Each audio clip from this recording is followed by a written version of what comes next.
क्या आपने कभी किसी पर इतना भरोसा किया कि आपको लगा वो आपकी जिंदगी का सबसे अपना इंसान है और फिर उसी इंसान ने आपकी पूरी दुनिया उजाड़ दी? सीरियल आराधना में अब जो ट्विस्ट आया है वो ठीक ऐसा ही है।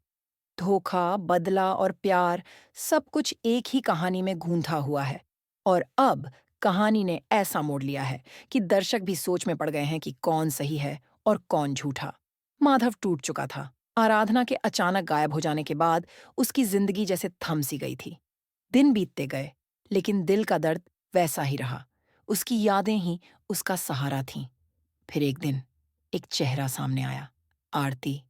उसी आराधना जैसी सूरत, वही आवाज, वही अंदाज, बस नाम अलग। माधव को यकीन नहीं हुआ। उसे लगा ये तो मेरी आराधना ही है। वो उसे उसकी पुरानी जिंदगी की बातें याद दिलाने की कोशिश करता है, लेकिन आरती एकदम खाली चेहरा लेकर देखती है, जैसे कुछ याद ही ना हो। माधव परेशान हो गया। क्या ये वाकई आराधना है या सिर्फ एक संयोग? लेकिन असल खेल तो अब शुरू हुआ था। आरती अकेली नहीं है। उसके साथ है आरंभ, एक ऐसा शख्स जो सिर्फ दिखने में शरीफ है, लेकिन असल में वो सब कुछ बर्बाद करने आया है। आरंभ का मकसद है बदला लेना, माधव और उसके परिवार से। और इसके लिए उसने ऐसा प्लान बनाया है कि सब हैरान रह जाएंगे। असल में आरती और आरंभ ने मिलकर ये पूरा खेल रचा है। आरती कोई मासूम लड़की नहीं है, बल्कि आराधना की हमशक्ल है, जिसे आरंभ ने माधव की जिंदगी में भेजा है ताकि सब कुछ बर्बाद किया जा सके।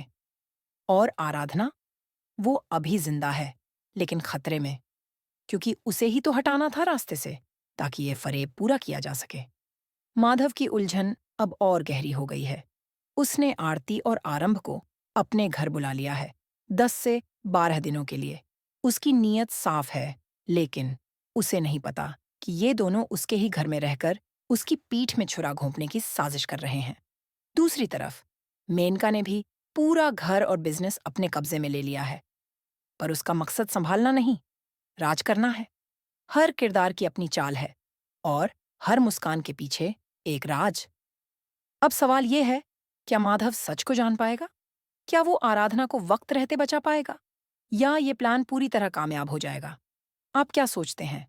कमेंट करके जरूर बताइए कि आप इस जबरदस्त ट्विस्ट के लिए कितने एक्साइटेड हैं।